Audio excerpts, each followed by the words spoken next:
मुक्त्युपायं विमायं द्रहजमहमवेजं ध्येजमाम्नायगेजं सदजमसदजेजं श्रीसहाजं भजेजं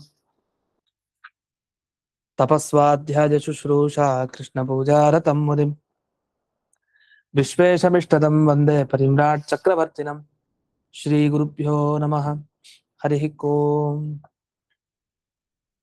श्रियः पत्ते नित्या गणितगुणमाणिक्यविशदप्रभाजालोल्लासोपहत सकलावद्यतमसे जगज्जन्मस्थेमप्रलयरचनाशीलवपुषे नमो शेषाम्नाय स्मृतिहृदयदीप्ताय हरये येन प्रादुरभाविभूमिवलजे व्यस्तारिगो सन्ततिः प्राबोधिश्रुतिपङ्कजं कर्णया प्रकाशितत्वं परं ध्वान्तं ध्वंसमनादिसाधुनिकरश्चाकारि सन्मार्गकः तेनं व्यासदिवाकरेण सततं मात्याजि मे मानसं व्याप्तिर्यस्य निजे निजे नमः सा पक्षे सपक्षे स्थितिः व्यावृत्तिश्च विपक्षतोऽथ विशदे सक्तिर्न वै बाधिते नैवास्ति प्रतिपक्षयुक्तिरतुलं शुद्धं प्रमाणं समे भूजात्तत्त्वविनिर्णयाय भगवान् आनन्दतीर्थो मुनिः भवति यदनुभावात् तेडमूकोऽपि वाग्मी जडमतिरपि जन्तुर्जायते प्राज्ञमोदिः सकलवचनचेतो देवता भारती सा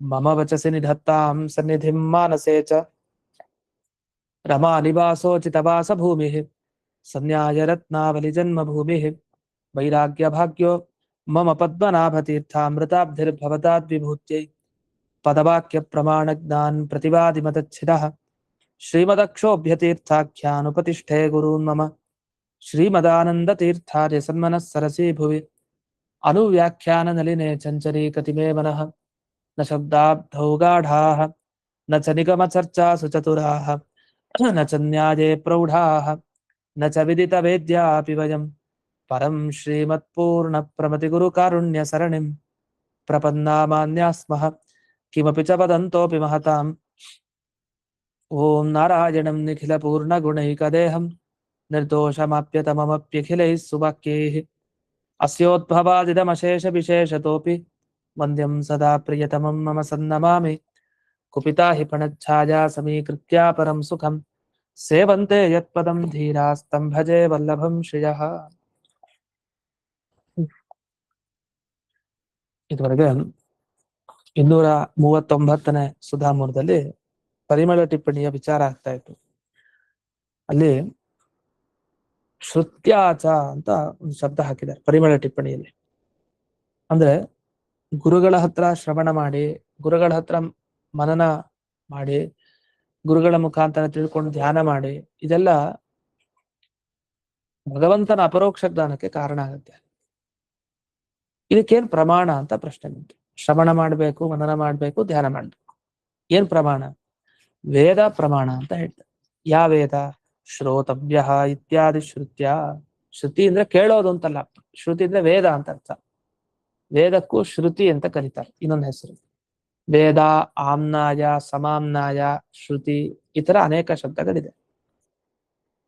ಶ್ರೋತವ್ಯ ಇತ್ಯಾದಿ ಶ್ರುತ್ಯಾಚ ಅಂತ ಅದಕ್ಕೆ ಪೂರಣೆಯನ್ನು ಮಾಡಿದ್ರು ರಾಯರು. ಯಾವ ವೇದ ವಾಕ್ಯವನ್ನು ತಗೊಳ್ಬೇಕು, ಯಾವ ವೇದ ವಾಕ್ಯದಲ್ಲಿ ಶ್ರವಣ ಮನನ ಧ್ಯಾನ ಎಲ್ಲ ಮಾಡಬೇಕು ಅಂತ ಹೇಳಿದ್ದಾರೆ. ಅಪರೋಕ್ಷ ಜ್ಞಾನಕ್ಕೆ ಇವೆಲ್ಲ ಬೇಕು ಅಂತ. ಅದು ಯಾವುದು? ಆತ್ಮಾವ ಅರೇ ದ್ರಷ್ಟವ್ಯ, ಶ್ರೋತವ್ಯ, ಮಂತವ್ಯ, ನಿಧಿಧ್ಯಾಸಿತವ್ಯ ಅಂತ. ತವ್ಯ ಅಂದ್ರೆ ಮಾಡ್ಲೇಬೇಕು ಅಂತ ಆಜ್ಞೆ ಅನ್ನೋ ಅರ್ಥದಲ್ಲಿ ಬರುತ್ತೆ. ಸಂಧ್ಯಾವಂದನಂ ಕರ್ತವ್ಯಮೇವ, ಭೋಕ್ತವ್ಯಮೇವ, ಅಧ್ಯೇತವ್ಯಮೇವ, ಅದು ಮಾಡ್ಲೇಬೇಕು ಅಂತ ಆಜ್ಞೆ ಅದು. ಆ ತರ ಇಲ್ಲಿ ಶ್ರೋತವ್ಯ, ಶ್ರವಣ ಮಾಡ್ಲೇಬೇಕು ಅಂತ ಸ್ಫುಟವಾಗಿ ಹೇಳಿದ್ದಾರೆ. ಇದಾದ್ಮೇಲೆ ಗುರುವರ್ಥ ದೀಪಿಕಾದ ವಿಚಾರಕ್ಕೆ ಹೋಗೋಣ. ಗುರುವರ್ಥ ದೀಪಿಕಾದಲ್ಲಿ ಲಿಂಗಾನಿ ದೃಶ್ಯಂತೆ ಅಂತ ಇಲ್ಲಿ ಬಂತು ಮಾತು. ಅಂದ್ರೆ ಗುರುಗಳ ಅನುಗ್ರಹ ಮುಖ್ಯ ಅಂತ ಅನ್ನೋದಕ್ಕೆ ಕೆಲವು ಜ್ಞಾಪಕ ಸಿಗತ್ತೆ ನಮಗೆ ಉಪನಿಷತ್ತಿನಲ್ಲಿ ಅಂತ. ಎಲ್ಲೆಲ್ಲಿದೆ ಆ ಭಾಗ ಸಿಗತ್ತೆ ಅಂತ ಹೇಳಿದಾರಷ್ಟೇ ಜಯತೀರ್ಥರು. ಎಲ್ಲಿ ಅಂತ ಅದನ್ನು ಬಿಡಿಸ್ತಾರೆ. ಲಿಂಗಾನಿ ದೃಶ್ಯಂತೆ ಇತ್ಯತ್ರ ಋಷಭಾದಿಭ್ಯ ಶ್ರುತವತೋಪಿ ಸತ್ಯಕಾಮಸ್ಯ ಭಗವಾನ್ ಸ್ತ್ವೇವ ಮೇ ಕಾಮೇ ಕಾಮ ವಿಷಯೇ ಬ್ರೂಯಾದಿತಿ ಗುರುಃ ಪ್ರಾರ್ಥ್ಯತೆ ಶ್ರವಣ ಸಂಪತ್ತಿಮತ ಅಪಿ ಸತ್ಯಕಾಮೇನ ತಾಮುಪೇಕ್ಷ್ಯ ಗುರು ಪ್ರಾರ್ಥನಂ ಗುರು ಪ್ರಸಾದಸ್ಯ ಪ್ರಬಲತ್ವೇ ಏಕಂ ಲಿಂಗಂ ಅಂತ. ಅಂದ್ರೆ ಋಷಭಾದಿಗಳಿಂದ ಸತ್ಯಕಾಮ ಎಲ್ಲ ಪಡ್ಕೊಂಡಿರ್ತಾರೆ. ಪಡೆದಿದ್ರು ಮತ್ತೆ ಪ್ರಾರ್ಥನೆಯನ್ನ ಮಾಡ್ತಾರೆ ಗುರುಗಳ ಹತ್ರ. ಅಂದ್ರೆ ಆಗ್ಲೇ ಶ್ರವಣ ಮನನ ಧ್ಯಾನ ಎಲ್ಲ ಸಂಪತ್ತಿಗಳನ್ನ ಪಡ್ಕೊಂಡಿದ್ದಾರೆ. ಇದ್ರೂ ಮತ್ತೆ ಯಾಕೆ ಅದನ್ನು ಉಪೇಕ್ಷೆ ಮಾಡಿ ಗುರುಗಳ ಹತ್ರ ಪ್ರಾರ್ಥನೆ ಮಾಡ್ತಾ ಇರೋದು? ನನಗೆ ಹೇಳಿ ಅಂತ. ಗುರುಪ್ರಸಾದ ಮುಖ್ಯ. ಶ್ರವಣ ಎಲ್ಲ ಮಾಡಿದ ಕೂಡಲೇ ಸಿದ್ಧಿಸಲ್ಲ, ಅದಕ್ಕೆ ಗುರುಗಳ ಅನುಗ್ರಹನೂ ಮುಖ್ಯ ಅಂತ ಮತ್ತೆ ಪ್ರಾರ್ಥನೆ ಮಾಡಿದ್ದಾರೆ. ಇಲ್ಲ ಯಾಕೆ ಸತ್ಯಕಾಮರು ಮತ್ತೆ ಪ್ರಾರ್ಥನೆ ಮಾಡ್ಬೇಕು ಅಂತ ಇದೊಂದು ಕಾರಣ. ಆದ್ರೆ ನಮಗ್ ಸಿದ್ಧಾಂತ ಗೊತ್ತಾಗ್ಬಿಡಿದೆ, ಅದೆಲ್ಲ ಅಲ್ಲ. ಗುರುಗಳ ಸಾಕ್ಷಾತ್ಕಾರದಿಂದಲೇ ಆಗೋದಿದ್ರೆ ಶ್ರವಣ ಮನನಾದಿ ವ್ಯರ್ಥ ಅಂದ್ರೆ ಇಲ್ಲ, ಅದೆಲ್ಲ ಇರ್ಲೇಬೇಕು, ಎರಡೂ ಬೇಕು ಅಂತ ಅರ್ಥ. ಅದು ಸಿದ್ಧಾಂತ ಇದ್ದೇ ಇದೆ. ಆದ್ರೆ ಪೂರ್ವ ಪಕ್ಷದಲ್ಲಿ ಬಂತಲ್ಲ ಆ ವಿಷಯವನ್ನ ಗುರುವರ್ಥ ದೀಪಿಕಾದಲ್ಲಿ ವಿವರಣೆ ಮಾಡ್ತಾ ಇದ್ದಾರೆ. ಇದು ಮುಂದೆ ಇದು ಒಂದು ಕಾರಣ, ಗುರುಪ್ರಸಾದ ಮುಖ್ಯ ಅನ್ಲಿಕ್ಕೆ. ಯಾಕಂದ್ರೆ ಶ್ರವಣಾದಿಗಳಾದ್ಮೇಲೂ ಮತ್ತೆ ಯಾಕೆ ಗುರುಗಳ ಹತ್ರ ಹೋಗಿ ಬೇಡ್ಬೇಕು ಅಂದ್ರೆ ಅವ್ರ ಅನುಗ್ರಹ ಇನ್ನೂ ಆಗಿಲ್ಲ, ಅದು ಬೇಕು ಅಂತ ಅದಕ್ಕೋಸ್ಕರ. ಎರಡನೇದು, ಅತ್ರ ಹಿ ನಕಿಂಚನ ವೀಯಾಯ ಅತ್ರ ಶ್ರುತವತಾಪಿ ತ್ವಯ ಗುರುತ್ವೇನ ಮಮ ಪ್ರಾರ್ಥನೆ ನಕಿಂಚನ ವೀಯಾಯ ನನಷ್ಟಮಭೂತಿ ಸ್ವಪ್ರಾರ್ಥನೆ ಗುರೋರನುಜ್ಞಾದಾನಂ ದ್ವಿತೀಯಂ ಲಿಂಗಂ. ಅಂದ್ರೆ ಆಯ್ತು, ವಸ್ತುತಃ ನಾನು ಕೇಳಿದ್ರು ಕೂಡ ಮತ್ತೆ ಗುರುಗಳಾಗಿ ಪ್ರಾರ್ಥನೆಯನ್ನ ಮಾಡಿದ್ ಏನಕ್ಕೆ? ಇದರಿಂದ ಏನು ನಷ್ಟ ಆಗೋದೇನಿಲ್ಲ. ಏನು ಗುರುಗಳ ಹತ್ರ ಅಪ್ಪಣೆ ಪಡ್ಕೊಬೇಕು, ಇನ್ನೊಂದ್ ಕಡೆ ಹೋಗಿ ಅಧ್ಯಯನ ಮಾಡ್ಬೇಕು. ಒಟ್ಟು ಗುರುಗಳ ಹತ್ರ ಮತ್ತೆ ಬೇಕು ಅಂತ ಪ್ರಾರ್ಥನೆ ಮಾಡೋ ಉದ್ದೇಶ ಇದ್ರೆ ಏನು? ಅವ್ರ ಅನುಗ್ರಹ ಆಗ್ಲಿ ಅನ್ನೋ ಉದ್ದೇಶ ಒಂದೇ. ಅತ್ರ ಹಿ ನಕಿಂಚನ ವಿಯಾಯ, ಇದರಿಂದ ಏನ್ ನಷ್ಟ ಆಗತ್ತೆ? ಈ ಪ್ರಾರ್ಥನೆ ಏನ್ ನಷ್ಟ ಆಗೋದಿಲ್ಲ. ಏನ್ ಕೇಳಿದಕ್ಕೆ ಏನಾರು ಹಾನಿ ಉಂಟಾ? ಗುರುಗಳ ಹತ್ರ ಮತ್ತೆ ಹೋಗಿ ಏನ್ ಹಾನಿ ಇಲ್ಲ. ಶ್ರುತವತಾಪಿತ್ವಯ, ನೀ ಎಲ್ಲ ಕೇಳಿದೆ, ಆದ್ರೂ ಗುರುತ್ವೇನ ಮಮ ಪ್ರಾರ್ಥನೆ, ಮತ್ತೆ ಗುರು ಆದ್ರಿಂದ ನನ್ನ ಹತ್ರ ಗುರುಗಳೇ ನೀವ್ ಹೇಳಿ ಅಂತ ಪ್ರಾರ್ಥನೆ ಮಾಡಿದ್ಯಲ್ಲ, ಇದರಿಂದ ಯಾವುದೇ ಒಂದು ನಷ್ಟ ಆಗ್ಲಿಲ್ಲ ಅಂತ ಸ್ವಪ್ರಾರ್ಥನೆ ಗುರೋಹ ಅನುಜ್ಞಾದಾನಂ. ಅಂದ್ರೆ ಗುರುಗಳಾಗಿ ಪ್ರಾರ್ಥನೆ ಮಾಡ್ಬೇಕಾದ್ರೆ, ಅಂದ್ರೆ ಗುರುಗಳಾಗಿ ನೀವು ತಿಳಿಸ್ಕೊಡಿ ಅಂತ ಆ ಶಿಷ್ಯ ಬಂದು ಹೇಳ್ತಾನಲ್ಲ, ಹೇಳಿದಾಗ ಗುರುಗಳದನ್ನ ಒಪ್ಕೊಳ್ತಾರೆ. ಒಪ್ಪುಕೊಂಡ್ರು ಅಂತಂದ್ರೆ ಅವನಿಗೆ ಅನುಗ್ರಹ ಆಯ್ತು ಅಂತ ಅರ್ಥ. ಅನುಜ್ಞಾದಾನ ಮಾಡಿದ್ರು, ಆಯ್ತು ಮಾಡ್ತೀನಿ ಅಂದ್ರೆ ಅವ್ರು ಖುಷಿಯಾಗಿದ್ದಾರೆ, ಪ್ರಸಾದ ಸಿಕ್ತು ಅಂತ. ಇದು ಎರಡನೇ ಪ್ರಮಾಣ. ಮೂರನೇ ಪ್ರಮಾಣ, ತೃತೀಯಂ ಲಿಂಗಂ. ಏನು? ಅಜ್ಞಾದಿಭ್ಯ ಪ್ರಾಪ್ತ ವಿದ್ಯೇನಾಪಿ ಉಪಕೋಸಲೇನ ಪುನರಪಿ ಗುರೋಹ ಪ್ರಾರ್ಥನೆ. ಅಜ್ಞಾದಿ ದೇವತೆಗಳಿಂದ ಪಡ್ಕೊಂಡಿದ್ದಾನೆ ವಿದ್ಯೆನ, ಯಾರೋ ಉಪಕೋಸಲ, ಆದ್ರೂ ಮತ್ತೆ ಪ್ರಾರ್ಥನೆಯನ್ನ ಮಾಡ್ತಾನೆ ಗುರುಗಳ ಹತ್ರ, ನನಗ್ ವಿದ್ಯೆ ಬೇಕು, ನನಗ್ ಬೇಕು. ಗುರುಗಳ ಹತ್ರ ಪ್ರಾರ್ಥನೆ ಮಾಡಿದ್ ಯಾಕೆ? ಗುರುಗಳ ಅನುಗ್ರಹ ಮುಖ್ಯ ಆದ್ರಿಂದಲೇ ಮತ್ತೆ ಕೇಳಿತ್ತು. ಇಷ್ಟೆಲ್ಲ ಅನೇಕ ಲಿಂಗಗಳಿದೆ. ಅದನ್ನೇ ಬ್ರಹ್ಮಸೂತ್ರದಲ್ಲಿ ಓಂ ಲಿಂಗಭೂಯಸ್ತ್ವಾತ್ ಅಂತ ಹೇಳಿದ್ದಾರೆ. ಲಿಂಗಭೂಯಸ್ತ್ವಾತ್ ಅಂದ್ರೆ ಇದನ್ನ ಸೂಚನೆ ಮಾಡೋ ಲಿಂಗ, ಜ್ಞಾಪಕಗಳು ತುಂಬಾ ಇದೆ, ಘಟನೆಗಳು ಅಂತ. ಇದಾದ್ಮೇಲೆ ಇನ್ನು ಮುಂದಕ್ಕೆ ಇದನ್ನ ವಿವರಿಸ್ತಾರೆ. ಏನಂತ? ಯದ್ಯಪಿ ಶ್ರುತಂ ಮಯಾ ಇತಿ ಶ್ರವಣಮಪಿ ತೇನ ಅನೂದ್ಯತೆ ತಥಾಪಿ ತದುಪೇಕ್ಷೆ ಗುರುಪ್ರಾರ್ಥನಾ ತದಕಿಂಚಿತ್ಕರಂ ಯಥಾ ಹಿ ಸಕೃದ್ಭುಕ್ತವತಾ ತದೇವ ಪುನರ್ಭೋಜನ ಪ್ರಾರ್ಥನೆ ಪ್ರಾಚೀನಂ ಭೋಜನಂ ಇತಿ ಲಭ್ಯತೆ ತಥಾ ಇತಿ ಶಂಕಿತುರ ಆಶಯ ಅಂತ. ಈಗ ಒಮ್ಮೆ ತಿಂದ, ಎಲೆ ಮೇಲೆ ಊಟ ಬಡಿಸಿದ್ರು ಎಲೆ ಮೇಲೆ, ಅದನ್ನ ತಿಂದ ಮೇಲೆ ಮತ್ತೆ ಅವನು ತದೈವ ಪುನಃ ಭೋಜನ ಪ್ರಾರ್ಥನೆ, ಮತ್ತೆ ಕೇಳ್ತಾನೆ, ನನಗ್ ಬೇಕು ಭೋಜನ, ಬೇಕು ನನಗ್ ಮತ್ತೆ ಊಟ ಬೇಕು ಅಂತ. ಅಲ್ಲ, ಒಮ್ಮೆ ತಿಂದಾದ್ಮೇಲೆ ಮತ್ತೆ ಬೇಕು ಅಂತಂದ್ರೆ ಏನರ್ಥ?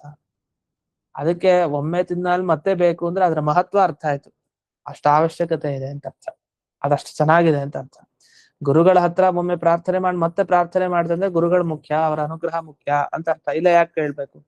ಅಷ್ಟೇ ಅಲ್ಲದ್ರೆ ಶ್ರುತಮ್ಮಯ್ಯ ಅಂತ ಹೇಳ್ತಾನೆ, ನಾನು ಕೇಳಿದೀನಿ ಅಂತ ಹೇಳ್ತಾನೆ, ಆದ್ರೂ ಆ ಕೇಳಿದೋದಕ್ ಪ್ರಾಧಾನ್ಯ ಕೊಡೋದೇನೆ ಗುರುಗಳ ಹತ್ರ ಪ್ರಾರ್ಥನೆ ಮಾಡ್ತಾನೆ. ಇದೆಲ್ಲ ಯಾಕೆ ಮಾಡೋದು? ತಥಾಪಿ ತದುಪೇಕ್ಷ ಗುರು ಪ್ರಾರ್ಥನಾ, ಗುರುಗಳನ್ನ ಪ್ರಾರ್ಥನೆ ಮಾಡಿದ್ದು ಅದೇ ಉದ್ದೇಶ, ಅವ್ರ ಅನುಗ್ರಹ ಆಗ್ಲಿ ಅನ್ನೋ ದೃಷ್ಟಿಯಿಂದ. ಅದರಿಂದ ಒಮ್ಮೆ ಊಟ ಮಾಡಿದ ವ್ಯಕ್ತಿ ಆಗಲೇ ಮತ್ತೊಮ್ಮೆ ಊಟ ಬೇಕು ಅಂತ ಪ್ರಾರ್ಥನೆ ಮಾಡ್ತಾ ಇದ್ದಾನೆ ಅಂತಂದ್ರೆ ಆ ಭೋಜನದ ಮಹತ್ವ ಏನು ಅಂತ ಅರ್ಥ ಮಾಡ್ಕೊಳ್ಬೇಕು. ಹಾಗಾಗಿ ಗುರುಗಳ ಹತ್ರ ಕೇಳಿದ್ಮೇಲೂ ಮತ್ತೆ ಗುರುಗಳ ಹತ್ರ ಬರ್ತಾನೆ ಅಂದ್ರೆ ಆ ಗುರುಗಳಿಗೆ ಮಹತ್ವ ಇದೆ, ಅಂದ್ರೆ ಗುರುಗಳ ಪ್ರಸಾದಕ್ಕೆ ಮಹತ್ವ ಇದೆ ಅಂತ ಅರ್ಥ ಅಂತ. ಈ ರೀತಿಯಲ್ಲಿ ಇದರ ವಿವರಣೆ. ಇನ್ನು ಕೊನೆಯದಾಗಿ ಇನ್ನೊಂದು ವಿವರಣೆ ಮಾಡಿದ್ರೆ ಈ ಅಧಿಕರಣದ ಸಮಾಪ್ತಿ ಆಗುತ್ತೆ. ಎಲ್ಲಿದೆ ವಿಷಯ? ಶೇಷವಾಕ್ಯಾರ್ಥ ಚಂದ್ರಿಕಾ ಮತ್ತೆ ಸತ್ಯವ್ರತ ತೀರ್ಥರ ಟಿಪ್ಪಣಿಲಿದೆ ಈ ಭಾಗದಲ್ಲೇ, 239ನೇ ಸುಧಾಮೂರದಲ್ಲೇ ಮುಂದೆ ಟಿಪ್ಪಣಿಲಿ ಈ ಶೇಷವಾಕ್ಯಾರ್ಥ ಚಂದ್ರಿಕಾದಲ್ಲಿ ಒಂದು ವಿವರಣೆ ಕೊಟ್ಟಿದೆ. ಏನಂತ? ಪ್ರಮಾಣಾನಾಮೇವ ಪ್ರಮೇಯ ಅಧಿಗತಿ ಸಾಧನತ್ವ ನಿಶ್ಚಯ. ನೀವು ಯಾವುದೇ ಒಂದು ವಿಷಯ ಸರಿ ತಿಳ್ಕೊಳ್ಬೇಕು ಅಂದ್ರೆ ನಿಮಗ್ ಪ್ರಮಾಣ ಬೇಕು ಅಂತ ಹೇಳಿದೆ. ಈಗ ಕಣ್ಣು ಚೆನ್ನಾಗಿರ್ಬೇಕು, ಒಂದ್ ವಿಷಯ ನಾವು ಚೆನ್ನಾಗಿ ನೋಡ್ಬೇಕು ಅಂದ್ರೆ. ಕಿವಿಯಿಂದ ಚೆನ್ನಾಗಿ ನಾವು ತಿಳ್ಕೊಳ್ಬೇಕು ಒಂದ್ ವಿಷಯನ, ಕಿವಿ ಚೆನ್ನಾಗಿರ್ಬೇಕು. ಇಂದ್ರಿಯದಲ್ಲಿ ದೋಷ ಇರಬಾರ್ದು, ವಿಷಯದಲ್ಲೂ ದೋಷ ಇರಬಾರ್ದು, ನಮ್ಮ ಮನಸ್ಸು ಸರಿ ಇರ್ಬೇಕು, ಎಲ್ಲಾನು ಸೇರ್ಕೊಳ್ಳುತ್ತೆ. ಎಲ್ಲಾ ಸೇರ್ಕೊಂಡ್ರೆ ಸರಿಯಾಗಿ ಆಗ ಒಳ್ಳೆ ಜ್ಞಾನ ಬರುತ್ತೆ. ಹಾಗಾಗಿ ಪ್ರಮಾಣಗಳೆಲ್ಲ ಒಟ್ಟಿಗೆ ಸೇರಿದ್ರೆ, ಇಂದ್ರಿಯಗಳೆಲ್ಲ ಒಟ್ಟಿಗೆ ಸೇರಿದ್ರೆ, ಜ್ಞಾನೇಂದ್ರಿಯಗಳು ಸರಿಯಾಗಿ ವಿಷಯದಲ್ಲೂ ವಸ್ತುವಿನಲ್ಲೂ ದೋಷ ಇಲ್ಲದೆ ಹೋದ್ರೆ ಆಗ ನಿಮಗೆ ಗೊತ್ತಾಗುತ್ತೆ. ಈ ವಸ್ತುವಿನ ದೋಷ ಅಂದ್ರೆ ಉದಾಹರಣೆಗೆ ನಮ್ ಕಣ್ಣು ಚೆನ್ನಾಗಿದೆ, ಇಲ್ಲ ದೃಷ್ಟಿ ದೋಷ ಏನಿಲ್ಲ, ದೂರದಲ್ಲಿದೆ ವಸ್ತು, ಏನ್ ಮಾಡೋದು, ದೂರದಲ್ಲಿರೋದು ನಮ್ ಕಣ್ಣಿಗೆ ಹೆಂಗೆ, ನಮ್ ಕಣ್ ಚೆನ್ನಾಗಿದೆ, ಹತ್ರದಲ್ಲೆಲ್ಲ ಕಾಣಿಸುತ್ತೆ ಚೆನ್ನಾಗಿ, ಆ ದೂರಸ್ಥತ್ವ ಅದು ದೋಷ. ವಸ್ತು ದೂರದಲ್ಲಿದ್ರೆ ಅದು ವಸ್ತುವಿನ ದೋಷ. ದೂರದಲ್ಲಿ ಇರಬಾರ್ದು, ಹತ್ರದಲ್ಲಿದ್ರೆ ಕಾಣುತ್ತೆ. ಕಣ್ಣಿಗೆ ಎಷ್ಟು ಶಕ್ತಿ ಇರುತ್ತೆ, ಒಂದ್ ಹಂತದ ತನಕ, ಅದು ಕಣ್ಣಿನ ದೋಷ ಅಲ್ಲ, ಅದ್ರ ಯೋಗ್ಯತೆ ಅಷ್ಟಿದೆ. ಹೀಗೆ ದೂರಸ್ಥ ಮತ್ತೆ ತುಂಬಾ ಹತ್ರದಲ್ಲಿದ್ರು ದೋಷನೇ. ನಮ್ಮ ಕಣ್ಣಿನ ರೆಪ್ಪೆಯನ್ನು ನಾವೇ ನೋಡ್ಲಿಕ್ಕಾಗಲ್ಲ, ನಮ್ಮ ಕಣ್ಣು ಎಲ್ಲಾ ನೋಡ್ತಾ ಇದೆ, ಆದ್ರೆ ಕಣ್ಣಿನ ಮೇಲೆ ಹತ್ರದಲ್ಲಿರೋ ರೆಪ್ಪೆನೇ ನೋಡ್ಲಿಕ್ಕೆ ಬರ್ತಾ ಇದೆ, ಇದು ದೋಷ. ಇದನ್ನೆಲ್ಲ ಶಾಸ್ತ್ರದಲ್ಲಿ ಇನ್ನು ಮುಂದೆ ಸುಧಾದಲ್ಲೂ ಬರುತ್ತೆ ತುಂಬಾ ವಿವರಣೆ. ಹೀಗೆ ವಸ್ತುವಿನ ದೋಷ, ಇಂದ್ರಿಯದ ದೋಷ, ಇದು ಯಾವುದೂ ಇಲ್ಲದೆ ಹೋದ್ರೆ ಮಾತ್ರ ಒಂದು ಪ್ರಮೇಯದ ಜ್ಞಾನ ಬರುತ್ತೆ, ಚೆನ್ನಾಗಿ ಗೊತ್ತಾಗತ್ತೆ. ಈಗ ಒಂದು ಶಾಸ್ತ್ರ ವಾಕ್ಯ ಓದ್ತಾ ಇದ್ರಿ, ನಮ್ಮ ಕಣ್ಣು ಆ ಸುಧಾ ಪಂಕ್ತಿ ನೋಡ್ತಾ ಇದೆ, ಮನಸ್ಸು ಅಲ್ಲೇ ಇದೆ, ಆದ್ರೆ ಜ್ಞಾನ ಸ್ವಲ್ಪ ಕಡಿಮೆ ಅಂತ, ವಿದ್ಯೆ ಸ್ವಲ್ಪ ಕಡಿಮೆ ಇದ್ರೆ ಕಷ್ಟ, ನಮಗೆ ಪ್ರಮೇಯದ ಜ್ಞಾನ ಬರಲ್ಲ ಸರಿಯಾಗಿ. ಆದ್ರೆ ಎಲ್ಲಾನು ಇದೆ, ಮನಸ್ಸು ಮಾತ್ರ ಬೇರೆ ಕಡೆ ಇದೆ, ಆಗ್ಲೂ ಬರಲ್ಲ. ಅಂದ್ರೆ ಇಂದ್ರಿಯಗಳು ಯಾವುದೇ ದೋಷ ಇಲ್ದೇನೆ ಇದ್ದು ಸರಿಯಾಗಿ ಏಕಾಗ್ರ ಚಿತ್ತದಿಂದ ಎಲ್ಲ ಇಂದ್ರಿಯಗಳ ಪ್ರವೃತ್ತಿ ಒಂದ್ ಕಡೆ ಆದಾಗ, ಎಲ್ಲವನ್ನು ಮರೆತಾಗ ಒಂದಿಷ್ಟು ವಿದ್ಯೆಯನ್ನ ಪೂರ್ಣ ಸಂಪಾದನೆ ಮಾಡಿದ್ರೆ ಆಗ ಆ ವಾಕ್ಯಕ್ಕೆ ಹೀಗೆ ಅರ್ಥ ಅಂತ ಹೇಳ್ಬೋದು, ಇಲ್ಲ ಅಂದ್ರೆ ಹೇಳಲಿಕ್ಕೆ ಸಾಧ್ಯ ಇಲ್ಲ. ಪ್ರಮೇಯ ಅಧಿಗತಿ ಅನ್ನೋದು ಬಹಳ ಕಷ್ಟ. ಇದನ್ನ ವಿವರಿಸ್ತಾ ಇಲ್ಲಿ ಶೇಷವಾಕ್ಯಾರ್ಥ ಚಂದ್ರಿಕಾದಲ್ಲಿ ಹೇಳ್ತಾರೆ, ತತ್ವ ಸಾಕ್ಷಾತ್ಕಾರ ಲಕ್ಷಣಾಯ ಪ್ರಮೇಯಾವಗತೆ. ಪ್ರಮೇಯ ತಿಳಿಯೋದು, ಪ್ರಮೇಯ ತಿಳಿಯೋದು ಅಂದ್ರೆ ಏನರ್ಥ, ಭಾಗವತದ ಪ್ರಮೇಯ ಚೆನ್ನಾಗಿ ಗೊತ್ತಿದ್ಯಾ ಇವ್ರಿಗೆ, ಮತ್ತೆ ಸುಧಾ ಪ್ರಮೇಯ ಚೆನ್ನಾಗಿ ಗೊತ್ತಾಗಿದ್ಯಾ ಅಂದ್ರೆ ಏನರ್ಥ, ಅದರ ರಹಸ್ಯ ವಿಷಯ, ಅಲ್ಲಿ ಹೇಳಿರೋ ಪಂಕ್ತಿಗೆ ಸರಿಯಾದ ಅರ್ಥ ಚೆನ್ನಾಗಿ ಗೊತ್ತಿದ್ಯಾ ಅಷ್ಟೇ. ಪ್ರಮೇಯ ಅನ್ನೋದು ಶ್ಲೋಕ ಓದ್ದಾಗ ಗೊತ್ತಾಗೋದಿಲ್ಲ, ಒಂದ್ 10 ಶ್ಲೋಕ ಆದ್ಮೇಲೆ ಏನ್ ಇದರಿಂದ ಸಿಕ್ತು ಅಂತ ಸಾರ ಹೇಳೋದಿದೆಯಲ್ಲ ಅದು ಬಂದ್ರೆ ಹೇಳಲಿಕ್ಕೆ ಅವನು ಚೆನ್ನಾಗಿ ಆ ಪ್ರಮೇಯವನ್ನ ಗ್ರಹಣ ಮಾಡಿದ್ದಾನೆ, ವಿಷಯ ಅವನಿಗೆ ಅರ್ಥ ಆಗಿದೆ ಅಂತ. ಈಗ ಗುರುಪ್ರಸಾದಾಧಿಕರಣದಲ್ಲಿ ಕೊನೆಯದಾಗಿ ಏನ್ ಹೇಳ್ತಾರೆ, ಅವ್ನು ಹೇಳ್ಬೇಕು, ಶ್ರವಣ ಮನನ ಧ್ಯಾನ ಇದ್ರ ಜೊತೆಗೆ ಗುರುಪ್ರಸಾದ ಇದ್ರೆ ಅವನಿಗೆ ಅಪರೋಕ್ಷ ಜ್ಞಾನ ಆಗುತ್ತೆ, ಅವ್ನ ಗುರುಪ್ರಸಾದಾಧಿಕರಣ ಅರ್ಥ ಆಗಿದೆ ಅಂತ ಅರ್ಥ. ಇಲ್ಲ ಶ್ರವಣಾದಿಗಳೇ ಬೇಕಾಗಿಲ್ಲ, ಗುರುಪ್ರಸಾದನೇ ಮುಖ್ಯ ಅಂತ ಗುರುಪ್ರಸಾದಾಧಿಕರಣದಲ್ಲಿ ಹೇಳಿದ್ದಾರೆ ಅಂದ್ರೆ ಹೋಯ್ತು, ಅವ್ನಿಗೆ ಅರ್ಥ ಆಗಿಲ್ಲ, ಅವನು ತಪ್ಪ ಅರ್ಥ ಮಾಡ್ಕೊಂಡ ಅಂತ. ಇಲ್ಲಿ ಗುರುಗಳ ಪ್ರಸಾದದಿಂದಲೇ ಎಲ್ಲಾ ಸಿಗತ್ತೆ ಅಂತ ಹೇಳಿಲ್ಲ, ಗುರುಗಳ ಪ್ರಸಾದನು ಮುಖ್ಯ ಅಂತ ಹೇಳಿದ್ದಾರೆ, ಶ್ರವಣಾದಿಗಳು ಬೇಕೇ ಬೇಕು, ಇಲ್ಲಾಂದ್ರೆ ಆಗಲ್ಲ ಅಂತ. ಪ್ರಮಾಣಾನಾಮೇವ ಪ್ರಮೇಯ ಅಧಿಗತಿ ಸಾಧನತ್ವ ನಿಶ್ಚಯ ಅಂತ ಹೇಳಿದ್ರು. ತತ್ವ ಸಾಕ್ಷಾತ್ಕಾರ, ಅದನ್ನೇ ಇಲ್ಲಿ ಪ್ರಮೇಯದ ಬಗ್ಗೆ ತಿಳಿಯೋದು ಅನ್ನೋ ಶಬ್ದಕ್ಕೆ ಅರ್ಥ. ಪ್ರಮೇಯವನ್ನು ಇವ್ನು ಚೆನ್ನಾಗಿ ತಿಳ್ಕೊಂಡ ಅಂದ್ರೇನು, ಅದ್ರ ಬಗ್ಗೆ ಸಾಕ್ಷಾತ್ಕಾರ ಆಗೋಗಿದೆ ಅವನಿಗೆ, ಇವ್ರ ಬಗ್ಗೆ ಇವನಿಗೆ ಚೆನ್ನಾಗಿ ಗೊತ್ತಿದೆ ಅಂದ್ರೇನು, ಅವ್ನ ಸಾಕ್ಷಾತ್ಕಾರ ಅವನಿಗೆ ಆಗಿದೆ ಅಂತ, ಎಲ್ಲ ಗೊತ್ತಿದೆ ಅವನ ಬಗ್ಗೆ, ಅವ್ನ ಜಾತಕ ಅದು ಇದು ಎಲ್ಲ ಗೊತ್ತಿದೆ ಅವನಿಗೆ ಅಂತ, ತತ್ವ ಸಾಕ್ಷಾತ್ಕಾರ ಆಗ್ಬಿಟ್ಟಿದೆ ಅವನಿಗೆ ಒಂದ್ ವಿಷಯದಲ್ಲಿ. ಆದ್ರೆ ಇವನಿಗೆ ಇನ್ನೂ ಅವನ ಬಗ್ಗೆ ಸಾಕ್ಷಾತ್ಕಾರ ಆಗಿಲ್ಲ, ಅಂದ್ರೆ ಇನ್ನೂ ಸ್ವಲ್ಪ ಡೀಟೇಲ್ ಆಗಿ ಅವನ ಬಗ್ಗೆ ತಿಳ್ಕೊಂಡಿಲ್ಲ ಅಂತ. ಈ ತರ ತತ್ವ ಸಾಕ್ಷಾತ್ಕಾರಕ್ಕೆ ಪ್ರಮೇಯಾವಗತಿ ಅನ್ನೋ ಶಬ್ದದಿಂದ ಕರೀತಾರೆ. ಇದಕ್ಕೆ ಯಾವ್ದು ಕಾರಣ ಅಂತಂದ್ರೆ, ನಿಧಿಧ್ಯಾಸನ ಸಹಕೃತ ಮನಃಕರಣತ್ವೇನ. ನೀವು ಒಂದು ವಿಷಯವನ್ನ ಚೆನ್ನಾಗಿ ತಿಳ್ಕೊಳ್ಬೇಕು ಅಂದ್ರೆ ಧ್ಯಾನದ ಜೊತೆಗೆ ಮನಸ್ಸಿರ್ಬೇಕು, ಆ ಧ್ಯಾನದ ಜೊತೆಗಿರುವಂತಹ ಮನಸ್ಸಿದ್ರೆ ನಿಮ್ಗೆ ತಿಳಿಯಕ್ಕೆ ಸಾಧ್ಯ. ಉದಾಹರಣೆಗೆ ಗಾಯತ್ರಿ ಜಪ ಮಾಡ್ತಾ ಇರ್ತೀವಿ, ಭಗವಂತನ ರೂಪ ಸರಿಯಾಗಿ ಕಣ್ಮುಂದೆ ಬರ್ಬೇಕು, ಅದು ಪ್ರಮೇಯ. ಭಗವಂತನ ರೂಪ ಹೀಗಿದೆ, ಚಕ್ರ ಶಂಖ ಗದಾಧಾರಿ ರೂಪ, ಅಥವಾ ಇನ್ಯಾವ ಭುಜಗಳಲ್ಲಿ ಆಯುಧ ಇರಬೇಕು ಅಂತ ರೂಪ ಸರಿಯಾಗಿ ಕಣ್ಮುಂದೆ ಬರ್ಬೇಕು, ಆ ಪ್ರಮೇಯ ನಿಶ್ಚಯ ಆಗಿ ನಮ್ಮ ಕಣ್ಮುಂದೆ ನಿಲ್ಬೇಕು ಅಂದ್ರೆ ನಮ್ಮ ಮನಸ್ಸು ಧ್ಯಾನ ಎರಡೂ ಬೇಕಾಗತ್ತೆ. ನಿಧಿಧ್ಯಾಸನ ಸಹಕೃತವಾದ ಮನಸ್ಸು ಮುಖ್ಯ ಅಂತ ಹೇಳ್ತಾರೆ ಅದಕ್ಕೆ. ಮನಸ್ಸಿಗೆ ಹಾಗಾದ್ರೆ ನಿಧಿಧ್ಯಾಸನ ಬೇಕು, ಧ್ಯಾನ ಇಲ್ದೇನೆ ನಿಮಗೆ ಬರೀ ಮನಸ್ಸಿದ್ರೂ ಉಪಯೋಗ ಇಲ್ಲ. ಅಂದ್ರೆ ಒಂದೇ ಕಡೆ ಆ ಮನಸ್ಸಿನ ಸ್ಥಿತಿ ಇರ್ಬೇಕು, ಆಗ ಮಾತ್ರ ಆ ಮನಸ್ಸಿನಿಂದ ನಮಗೆ ಆ ವಸ್ತುವಿನ ಸರಿಯಾದ ಜ್ಞಾನ ಬರುತ್ತೆ. ಮನಸ್ಸು ಒಂದೇ ಕಡೆ ಇರ್ಬೇಕು, ಧ್ಯಾನ ಮಗ್ನವಾಗಿರ್ಬೇಕು ಅಂದ್ರೆ ಧ್ಯಾನಕ್ಕೆ ಮುಂಚೆ ಮನನ ಶ್ರವಣ ಇದೆಲ್ಲ ಮಾಡಿರ್ಬೇಕು ಅಂತ ಅರ್ಥ. ಹಾಗಾದ್ರೆ ಶ್ರವಣ ಮನನಗಳು ಇಲ್ದೆ ಹೋದ್ರೆ ಧ್ಯಾನ ಇಲ್ಲ, ಧ್ಯಾನ ಇಲ್ದೆ ಹೋದ್ರೆ ಮನಸ್ಸಿಗೆ ಧ್ಯಾನದ ಸಹಕಾರ ಸಿಗ್ಲಿಲ್ಲ ಅಂದ್ರೆ ನಿಮಗೆ ಪ್ರಮೇಯ ನಿಶ್ಚಯ ಆಗಲ್ಲ. ಇಷ್ಟೆಲ್ಲ ಇದ್ಮೇಲೆ ಬರೀ ಗುರುಪ್ರಸಾದಿಂದಲೇ ಆಗ್ಬಿಡತ್ತೆ ಅಂದ್ರೆ ಇದು ಸರಿನಾ? ಹಾಗಾಗಿ ತರ್ಹಿ ಉಕ್ತ ವಿಧ ಆಖ್ಯಾಯಿಕ ವಿರೋಧ. ಹಾಗಾದ್ರೆ ನಾವೆಲ್ಲ ಪ್ರಮಾಣ ಕೊಟ್ವಲ್ಲ, ಗುರುಗಳ ಹತ್ರ ಪ್ರಾರ್ಥನೆ ಮಾಡಿದವನ್ ಮತ್ತೆ ಹೋಗಿ ಯಾಕೆ ಬೇಡ್ತಾನೆ? ಶ್ರವಣ ಎಲ್ಲ ಆಯ್ತಲ್ಲ, ಈಗ ಪಾಠ ಎಲ್ಲ ಕೇಳ್ದ 12 ವರ್ಷ ಪಾಠ ಕೇಳಿದ್ರು ಮತ್ತೆ ಗುರುಗಳೇ ನಿಮ್ ಹತ್ರ ಬರ್ತೀನಿ ಅಂದ್ರೆ ಅರ್ಥ ಇಷ್ಟೆಲ್ಲ ಕೇಳ್ದೆ ಆದ್ರೂ ಅನುಗ್ರಹ ಆಗಿಲ್ಲ ಅಂತ ಅರ್ಥ. ಅನುಗ್ರಹಕ್ಕೋಸ್ಕರ ಅಂತಾನೆ ಅರ್ಥ ಅಂದ್ರೆ ಅಲ್ಲ. ಕೇಳಿದ ಮೇಲೂ ಇನ್ನೂ ಕೇಳ್ಬೇಕು ಅಂತ ಹೋಗ್ತಾ ಇದ್ದಾನೆ ಅಷ್ಟೇ ಹೊರತು ಆ ಕೇಳ್ದಾಗ ಅನುಗ್ರಹ ಆಗೇ ಆಗತ್ತೆ ಸಹಜವಾಗಿ, ಇಲ್ಲ ಅಂತಿಲ್ಲ. ಹಾಗಾದ್ರೆ ಏನಾಯ್ತು? ಗುರುಪ್ರಸಾದೇ ನೈವ ಜ್ಞಾನ ಪ್ರಾಪ್ತಿ ಶ್ರವಣ ಅಂದ್ರೆ ಅಲ್ಲಿ ಹೇಳಲಿಲ್ಲ, ಅಲ್ಲಿ ಶ್ರವಣ ಮಾಡ್ಬೇಡಿ, ಮನನ ಮಾಡ್ಬೇಡಿ, ಧ್ಯಾನ ಮಾಡ್ಬೇಡಿ ಅಂತ ಅಲ್ಲಿ ಹೇಳಲಿಲ್ಲ. ಅಲ್ಲಿ ಹೇಳಿದ್ದೇನು? ಗುರುಪ್ರಸಾದ ಆಗ್ದೇನೆ ಅಪರೋಕ್ಷ ಜ್ಞಾನ ಆಗಲ್ಲ. ಶ್ರವಣ ಮಾಡಿ, ಮನನ ಮಾಡಿ, ಧ್ಯಾನ ಮಾಡಿ, ಹಾಗಂತ ಗುರುಗಳ ಪ್ರಸಾದ ಸಿಕ್ಕಿಲ್ವಾ ಅಪರೋಕ್ಷ ಜ್ಞಾನ ಆಗಲ್ಲ ಅಂತ ಅಷ್ಟೇ ಅರ್ಥ. ಈ ರೀತಿಯಲ್ಲಿ ಅದರ ವಿವರಣೆಯನ್ನ ಮಾಡಿದ್ದಾರೆ. ಆದ್ರಿಂದ ಶ್ರವಣಾದಿಗಳೇ ಮುಖ್ಯ ಕಾರಣ ತತ್ವ ಸಾಕ್ಷಾತ್ಕಾರ ಆಗ್ಲಿಕ್ಕೆ. ವಸ್ತುತಃ ತತ್ವ ಸಾಕ್ಷಾತ್ಕಾರ ಆಗ್ಲಿಕ್ಕೆ ಮನಸ್ಸು ಬೇಕು, ಧ್ಯಾನ ಬೇಕು. ಆದ್ರೆ ಧ್ಯಾನ ಶ್ರವಣಾದಿಗಳಿಲ್ಲದೆ ಆಗಲ್ಲ. ಅದರಿಂದ ಶ್ರವಣಾದಿಗಳು ಮುಖ್ಯ ಅಂತ ಇಲ್ಲಿವರೆಗೆ ಈ ಗುರುಪ್ರಸಾದಾಧಿಕರಣದ ಮುಕ್ತಾಯ ಆಯ್ತು. ಆದ್ರಿಂದ ಶ್ರವಣಾದಿಗಳನ್ನು ಯಾವಾಗ್ಲೂ ಮಾಡಿ, ಅಧಿಕಾರಿಗಳಲ್ಲಿ ತಾರತಮ್ಯ ಇದೆ, ಅದ್ರಲ್ಲಿ ಮುಖ್ಯ ಪ್ರಾಣದಿಗಳೇ ಕೊನೆಗೆ ಅನ್ನೋ ವಿಷಯ ಹಿಂದಿನಿಂದ ಏನು ಹೇಳಿದ್ರು ಅದೆಲ್ಲ ಮುಕ್ತಾಯ ಆಯ್ತು. ಇದು ಪೂರ್ವ ವಿಕಲ್ಪ ಅಧಿಕರಣ ಅಂತ ಇದೊಂದು ಅಧಿಕರಣ. ಈ ಅಧಿಕರಣದಲ್ಲೂ ಒಂದು ಒಳ್ಳೆ ವಿಚಾರ ಹೇಳ್ತಾರೆ. ಹೀಗೇನಾಗತ್ತೆ, ಒಬ್ಬ ಗುರುಗಳ ಹತ್ರ ಪಾಠ ಕೇಳ್ತಾ ಇರ್ತೀವಿ, ಆ ಗುರುಗಳನ್ನ ಬಿಟ್ಟು ಇನ್ನೊಬ್ರ ಹತ್ರ ಪಾಠಕ್ಕೆ ಹೋಗ್ತೀವಿ.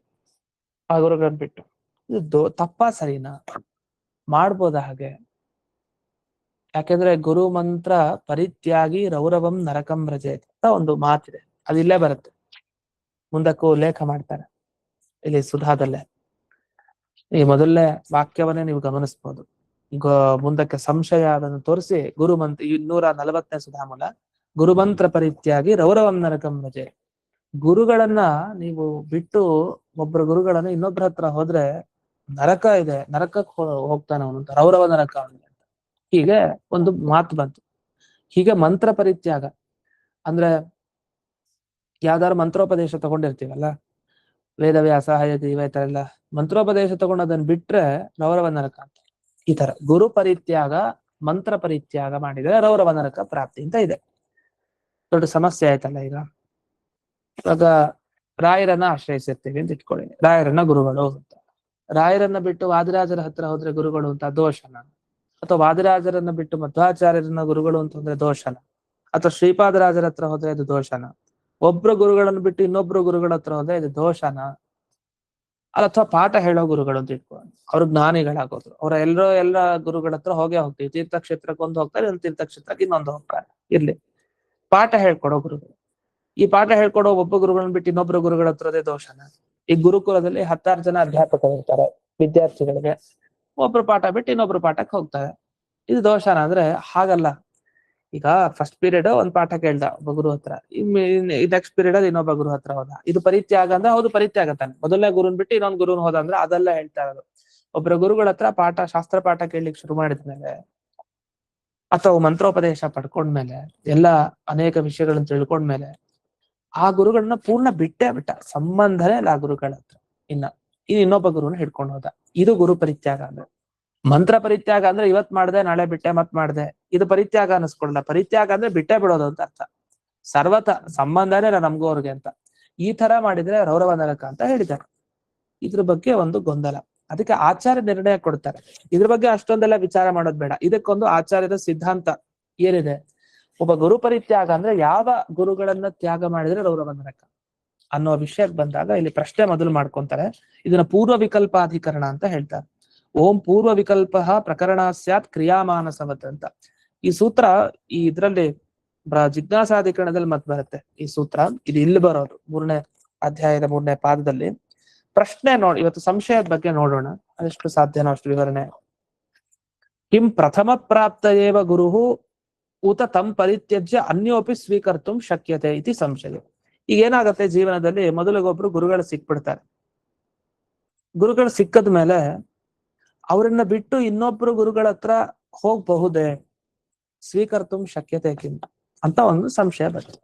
ಪ್ರಥಮ ಪ್ರಾಪ್ತ ಏವ ಗುರು, ಮೊದಲು ಸಿಕ್ಕವನೇ ಕೊನೆವರೆಗೂ ಜೀವನದಲ್ಲಿ ಗುರುಗಳಾಗಿ ನಾವು ಆಶ್ರಯಿಸ್ಬೇಕಾ, ಅಥವಾ ಉತ ತಮ್ ಪರಿತ್ಯಜ್ಯ, ಆ ಗುರುನ್ ಬಿಟ್ಟು, ಮೊದಲು ಸಿಕ್ಕಿದ ಏನ್ ಮಾಡುದು, ಅವ್ರಿಗೆ ಪರಿಚಯ ಇರ್ಲಿಲ್ಲ, ಮೊದಲು ಇವ್ರ ಪರಿಚಯ ಇತ್ತು ಹತ್ರದಲ್ಲಿ, ಹೌದು ಪಾಠ ಕೇಳಿದ್ವಿ, ಆ ಪಾಠ ಕೇಳಿದ ಮೊದಲನೇ ಸಿಕ್ಕ ಗುರುಗಳನ್ನ ಬಿಟ್ಟು ಬೇರೆ ಗುರುಗಳನ್ನು ಸ್ವೀಕಾರ ಮಾಡಬಹುದಾ? ಬಿಟ್ಟು ಅಂದ್ರೆ ಹಿಂದಿನ ಗುರುಗಳ ಜೊತೆಗೂ ಹೋಗೋದು, ಹೊಸ ಗುರುಗಳ ಜೊತೆಗೂ ಹೋಗೋದು ಅಂತುಂಟ, ಅಥವಾ ಹಿಂದಿನ ಗುರುಗಳನ್ನ ಸರ್ವಥಾ ಬಿಟ್ಟು ಇನ್ನೊಬ್ಬರು ಗುರುಗಳನ್ನ ಆಶ್ರಯಿಸ್ಬೋದಾ ಅಂತ ಸಂಶಯ. ಆಗ ಹೇಳ್ತಾರಿಲ್ಲ, ಪೂರ್ವ ಪಕ್ಷ ಮಾಡ್ತಾರೆ ನೋಡಿ, ಮೊದಲನೇ ಸಲ ನಿಮಗೆ ಯಾರು ಗುರುಗಳು ಸಿಗ್ತಾರೋ ಅವರನ್ನ ನೀವು ಬಿಟ್ರೆ ನಿಮಗ್ ಸೀದಾ ರೌರವ ನರಕಕ್ಕೆ ಹೋಗ್ತೀವಿ. ಏನಂತ, ಗುರು ಮಂತ್ರ ಪರಿತ್ಯಾಗಿ ರೌರವ ನರಕಂ ರಜೇದಿತಿ, ಗುರು ಪರಿತ್ಯಾಗಿ ದೋಷ ಸ್ಮರಣ, ಗುರುಗಳನ್ನ ಬಿಟ್ರೆ ದೋಷ ಇದೆ ಹೇಳಿದ್ದಾರೆ, ದೊಡ್ಡ ದೋಷ. ಅದನ್ನ ಪ್ರಥಮ ಪ್ರಾಪ್ತ ಏವ, ಮೊದಲು ಯಾರು ಸಿಗ್ತಾನೋ ಅವನೇ ನಿಮಗ್ ಗುರು ಕೊನೆಯವರೆಗೂ, ಇತಿ ಪ್ರಾಪ್ತೆ. ಹೀಗೆ ಒಂದು ಪೂರ್ವ ಪಕ್ಷ, ಇದು ಪ್ರಶ್ನೆ ಆಯ್ತು ಇಲ್ಲಿವರೆಗೆ. ಈ ತರ ಪ್ರಶ್ನೆ ಬಂದಾಗ ಉತ್ತರ ಕೊಡ್ಬೇಕು. ಆ ಉತ್ತರ ಏನ್ ಕೊಡ್ತಾರೆ ಈ ಪ್ರಶ್ನೆಗೆ, ಅದು ಬಹಳ ಮುಖ್ಯ. ಆ ಉತ್ತರ ಕೊಡೋದೇ ಇಡೀ ಅಧಿಕರಣ, ಇಡೀ ಪೂರ್ಣ ಪೂರ್ವ ವಿಕಲ್ಪಾಧಿಕರಣದಲ್ಲಿ ಇದೇ ವಿಚಾರ. ಹಾಗಾದ್ರೆ ಮೊದಲನೇ ಸಿಕ್ಕ ಗುರುವನ್ನ ಬಿಡೋದು ಸರಿನಾ ತಪ್ಪ? ಬಿಡೋದ್ ತಪ್ಪು ಅಂತ ಆದ್ರೆ ಮೊದಲನೇ ಗುರುನೇ ಕೊನೆ ಗುರು, ಅವನೇ ಅಷ್ಟೇ, ಇನ್ಯಾರು ಗುರುಗಳೇ ಅಲ್ಲ. ಮೊದಲನೇ ಗುರು ಹತ್ರನೇ ಅದೊಂದು ಸಾಧನೆ ಮಾಡ್ಬೇಕು, ಮತ್ತೆಲ್ಲ ಅವನ ಹತ್ರನೇ ಕೇಳ್ಬೇಕು.